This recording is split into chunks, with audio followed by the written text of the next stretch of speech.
आज जो क्लास हो रहा है ये पूरे का पूरे क्लास हमारे भारत जैसे लोकतांत्रिक देश में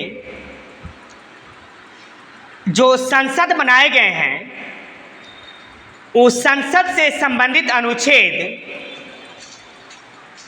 जो 79 से 122 तक दिए गए हैं उन पर ही आज हम विशेष प्रकार से चर्चा करेंगे। लेकिन ये क्लासेस जो आज होंगे ये 79 से 89 आर्टिकल तक ही सीमित रहेंगे और इसमें हम लोग पूरी तरह से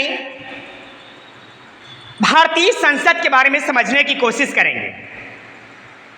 जो भारतीय संविधान के अनुसार संसद के 3 अंग होते हैं, राष्ट्रपति, लोकसभा और राज्यसभा। संविधान के 5वें भाग के अंतर्गत अनुच्छेद 79 से 122 में संसद के गठन, संरचना, अवधि, अधिकारियों, प्रक्रिया, विशेषाधिकार और शक्तियों के बारे में जो बताया गया है उन्हीं तमाम चीज को आज हम जानने की कोशिश करेंगे, जिनमें भारत जैसे लोकतांत्रिक देश में संसद से कई प्रकार के कार्य किए जाते हैं। तो लोकतंत्र को इन चीजों को जानने की अति आवश्यक है। जरा हम देखते हैं कि भारतीय संसद से संबंधित अनुच्छेद और उसमें जरा सा देख रहे हैं 79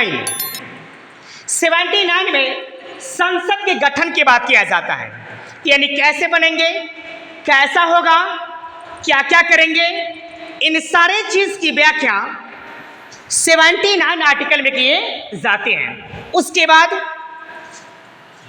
80 में राज्यसभा के गठन की बात किया जाता है कि राज्यसभा कैसा होगा, किस प्रकार से होंगे, इन तमाम चीज को इसे बताने का कोशिश किया जाता है। इसके बाद 81 में लोकसभा का गठन।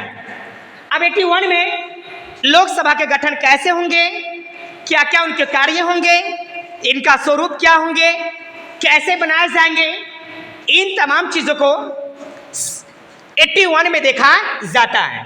उसके बाद 82 में प्रत्येक जनगणना के बाद पुनः समायोजन की बात किया जाता है। उसके बाद जरा देख लेते हैं 83 में संसद के सदनों की अवधि के बारे में बात किया जाता है। जरा इसके बाद देख लेते हैं 84 में संसद के सदस्यों के लिए योग्यता, यानी कि जो व्यक्ति संसद में आएंगे उनके लिए क्या क्या योग्यता निर्धारित है, ये कौन व्यक्ति होंगे, इन तमाम चीज को 84 अनुच्छेद में बताने की कोशिश किया जाता है।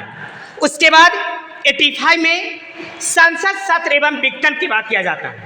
इनका शुरू कैसे किया जाएगा, कौन करेगा, इनका विघटन कैसे होगा, इन तमाम चीजों को बताने का बात किसमें किया जाता है, 85 अनुच्छेद में किया जाता है। जरा देख लीजिए 86 में राष्ट्रपति को संसद को संबोधित करके तथा संदेश देने का अधिकार की बात किया जाता है। यानी कहने का मतलब है कि राष्ट्रपति जी आएंगे और संसद को संबोधित करेंगे और ये क्या क्या संदेश देंगे जिनसे वो संचालित होगा और सारे कार्यों का निर्वहन इसी के बीच में किया जाएगा। इनकी बात किस में किया जाता है, यानी 86 अनुच्छेद में किया जाता है। उसके बाद 87 में देख लीजिए राष्ट्रपति का विशेष संबोधन, यानी इसमें राष्ट्रपति के लिए विशेष संबोधन की बात किया जाता है जो संसद के लिए बहुत बड़ी बात के रूप में देखा जाता है।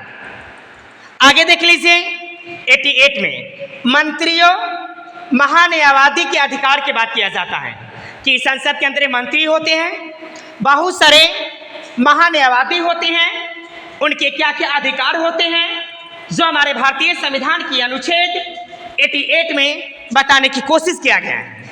उसके बाद 89 राज्यसभा के सभापति एवं उप सभापति के बारे में बताया जाता है। यानी कहने का मतलब है कि मैंने इन अनुच्छेद में भारतीय संसद के बीच में जिस जिस कार्यों को लाया जाता है, मैं उनसे संबंधित कुछ अनुच्छेद की यहाँ पर चर्चा किया और इनसे आगे जो हमारे क्लासेस होंगे उसमें इनसे आगे के अनुच्छेद की चर्चा किए जाएंगे। जब तक के लिए आप देखते रहिए।